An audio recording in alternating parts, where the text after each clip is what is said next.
Hi, I'm Kelsey from Coaching with Kelsey, and today we're going to unpack the control freak identity. There's a good chance that even if you have never identified as a control freak, you probably have someone in your life who has. And what some people might refer to as being a control freak is often really a sign of overfunctioning as a coping mechanism. Like most coping mechanisms, it's likely that overfunctioning served a purpose in your life at one point or another, and it was possibly more useful than it was not useful. But like most coping mechanisms that aren't very sustainable and become outdated for us eventually, the scales start to shift. It becomes more of a problem than a solution at some point in our lives, but we have spent so long identifying with it, we don't know how to let it go, or we don't even know that we can. Today, I want to outline 6 characteristics of the control freak style identity so that we can look at these, see if any of them exist within ourselves, and then I'm going to have some questions for you at the end of the video about self-reflection and deciding how we want to move forward with the knowledge we now have. Number 1, the word should comes up in your vocabulary all the time. Early on, when I started coaching, I had this image in my head of this gravestone that said should on it. Death to should, because every time I thought I should do this or I shouldn't do that, I wasn't leading through my intuition and what was true to me and what I wanted. I had this idea in my head that there was a right and a wrong way to do things, and I needed to abide by the right or wrong. But who was defining that right or wrong for me? It wasn't me. Should is such a great example of the way that the control freak identity becomes so wrapped up in our perception of our own worth that if we do things the right way, the way that we should be doing them, then we will be more worthy. And if we do the things we shouldn't be doing the way we shouldn't be doing them, we are less worthy. It's important to notice that while in our own minds this language of should or shouldn't seems right, that there's a lack of flexibility in it. And just be curious with that lack of flexibility. Do you like that? How is that showing up in your life? Is it something you want to change or something you want to keep? You get to decide. 2, self-comparison. Are you consistently, positively or negatively, comparing yourself to others in order to decide whether or not you're good enough or that you're doing a good enough job? This can go both ways. Often when we look and see self-comparison online, it's often in the negative. It's saying, this person is better than me, I'm not doing a good enough job. But there's also the other end of it, which is to look at someone else and say they are not doing as good of a job as I am, and using that to boost your emotional ego. While this might lead to a spike in our mood, it is not sustainable. Anytime your self-worth is based on comparison or based on things outside of yourself, it's not going to be sustainable. Ask yourself if this word should and this idea of self-comparison are tied for you, because often enough they are. We see another person and we think, I should be more like them, I'm not doing a good enough job. Or maybe it's the opposite. We look at another person and think, well, they should be more like me, I'm doing a better job than them, and that's the ego boost version. 3, you hate asking for help. Overfunctioning often involves taking care of others, whether you have a family you're taking care of, or it is just the friends in your life, the work that you do with your coworkers, your business. You are the one taking care of someone or something else.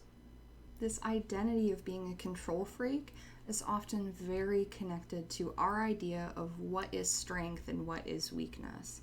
And a lot of times, because of the coping mechanism of overfunctioning, we don't want to look or be vulnerable with others. More often than not, we're choosing not to ask for help and not recognizing that it's a choice. Because sometimes what we tell ourselves is we shouldn't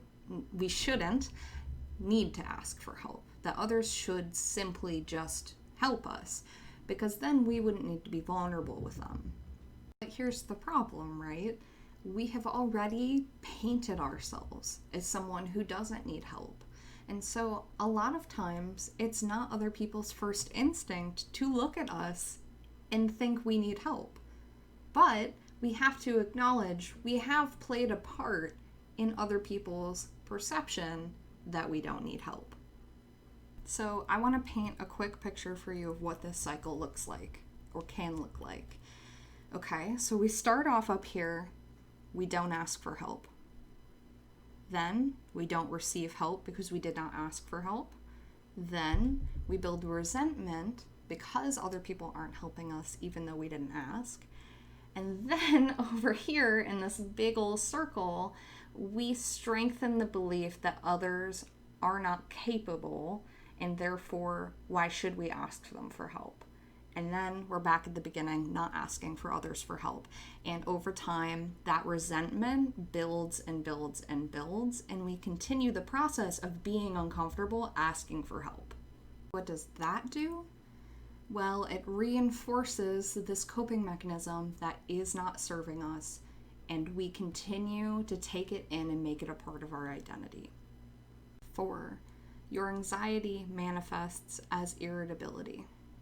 When we have a lot on our plate, we often become overwhelmed and then feel anxiety. And if we're not processing that anxiety, a lot of times for the overfunctioner, anxiety manifests as irritability with the people around us. And sometimes when there's negative repercussions to that irritability and acting out from it, we might become justified in our irritability and our reactiveness. And we might ask ourselves, why shouldn't I be irritable with this person? Why shouldn't I be frustrated? I have so much on my plate. Again, not recognizing that most times what we have on our plate is, in part at least, choice. Notice for yourself that when you're in this control mindset, how often are you going into blame? And I want to say that blame is not something inherently bad. A lot of times when we can just take a quick soak in it, just sit in it for a little bit, kind of like taking a hot bath, it feels good for a little bit. And what I do for myself is sometimes I'll say to myself, all right, I'm going to spend half an hour in blame. And to be honest, before that half hour is even up, I'm already kind of over it because it doesn't feel good. If you imagine taking a soak in a tub for a really long time and you start to get pruny and way too hot and it's uncomfortable, that's what I think blame is like. It feels good at first, but too much of it ends up being this heavy weight on our shoulders that we just carry around with us, where we think everything should be different than it is and that we've been wronged. 5, we tell ourselves a negative story about what would happen if we stopped being a control freak. So we ask ourselves, right, what would happen if I released this control? What would happen to my relationships? What would happen to my job? What would happen to the house? It would all fall apart, right? That's the story we tell ourselves. But really, would it all fall apart? Here's what I want to pose to you, is that this voice in your head that's telling you it would fall apart is trying to protect you. It's a part of that coping mechanism. That voice is scared. It's scared of what the world would look like if you released this way of coping for a different one. And I want to pose this to you if that's your fear. Do you think the true, authentic version of yourself would let all of these things fall apart. Let your relationships fall apart. Let work fall apart. Let your house fall apart. Do you think that you really would? Or are these things important to you even when you release this intense need for control outside of yourself? My guess is that these things are important to you. And that's a part of the reason the coping mechanism is even there. It's trying to protect you. It just doesn't know that you've outgrown that form of protection. Which brings me to number 6. Okay? A lot of times we will form an identity, and long term we forget that identity has choice in it. We think, this is just who I am. Someone who has thought this thought before, I can tell you how it made me feel. Thinking this is just who I am was scary to me, because there was aspects of who I was that I wasn't liking what I was seeing, and I was judgmental of it as well. But ultimately, it left me feeling helpless, that I didn't have a choice in the matter, that this is just who I was. And I can tell you, ultimately, that wasn't true, because I am now so different than I was before. And I can look back and love that version of me that had old coping mechanisms that I didn't know how to deal with. No one ever taught me how to deal with it. And so I learned new ways of dealing with it. And when I released one coping mechanism, there was another one waiting to be looked at and unpacked and shifted as well. Because we're always growing and changing. You are more than this one aspect of your identity. And I want to tell you that you can be whoever you want to be. And there's no timeline for that. There's no timeline for becoming that person or figuring out who that person is, or even realizing that you want to make that change. There's no should or shouldn't. There's only what you want and what you don't want. And I hope that this video helped you unpack some of the qualities you may have aligned yourself with and allowed for some curiosity on why you identify with those things and whether or not you want to continue identifying with those things. Thank you so much for watching. It really means the world to me. And if this video really resonated with you, you can click the link in my bio on Instagram, or if you're on YouTube, down below, and sign up for a free consultation. Learn more about working with me and my program, the things that I teach. So, again, thank you so much, and I will see you next time.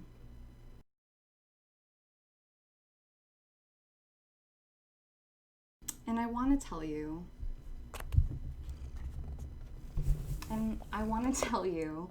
that you can